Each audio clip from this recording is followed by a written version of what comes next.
అందరికీ నా హృదయపూర్వక నమస్కారాలు. అందరికీ నా హృదయపూర్వక నమస్కారాలు.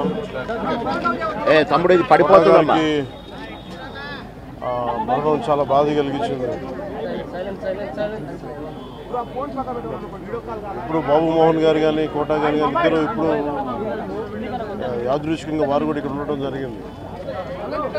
అందరికీ కూడా ఒక కుటుంబ సభ్యుడు, నాకు ఇష్టమైన వ్యక్తి, ఏదైనా అభిప్రాయం చెప్పాలంటే నిర్మోహమాటంగా చెప్పగలిగే వ్యక్తి. ఆయన్ని చిత్ర పరిశ్రమ కోల్పోవడం చాలా చాలా లోటు, చాలా వెలితి ఉంది. ఇది లాస్ట్ మేము అథారిటీ దారేది యాక్ట్ చేసేటప్పుడు కూడా ఆయన నాకు ప్రత్యేకించి ఒకటే చెప్పారు, మీరు ఇబ్బంది పడుతున్నారంటే నేను చనిపోయే వరకు యాక్టింగ్ చేయాలనుకుంటున్నాను. అక్కడమ్మాయి ఇక్కడ మొట్టమొదటి సినిమా అక్కడమ్మాయి ఇక్కడ అబ్బాయి నుంచి అథారిటీ దారేది వరకు నాకు ఆయనతో మంచి అనుబంధం ఉంది.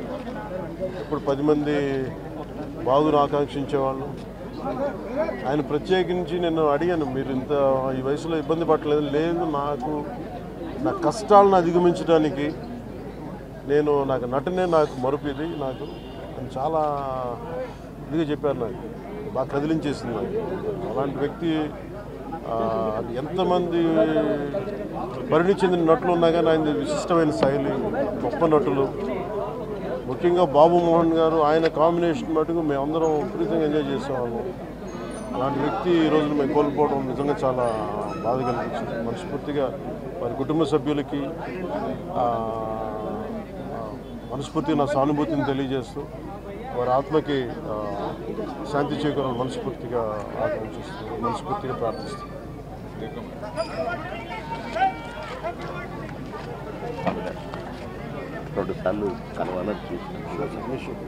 కోట గారు అంటే శ్రీ రంగారావు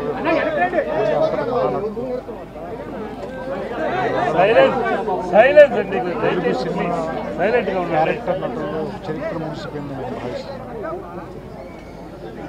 నాకు ఫాదర్ ఫిగర్. అంత గొప్ప నటుని కెమెరా వెనకాల నుంచి చూసే అదృష్టం చాలాసార్లు ఆయనతో పనిచేసే అవకాశం దొరికింది. చాలా అదృష్టంగా భావిస్తున్నాను. వ్యక్తిగతంగా కూడా ఆయనతో నాకు చాలా పరిచయం. ఆయన ఇంటికి కూడా రావటం, సినిమా షూటింగ్ చేసిన సమయంలో కూడా ఆయనతో మాట్లాడటం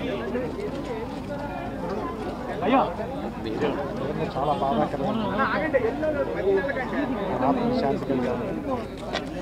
ఆయన కుటుంబానికి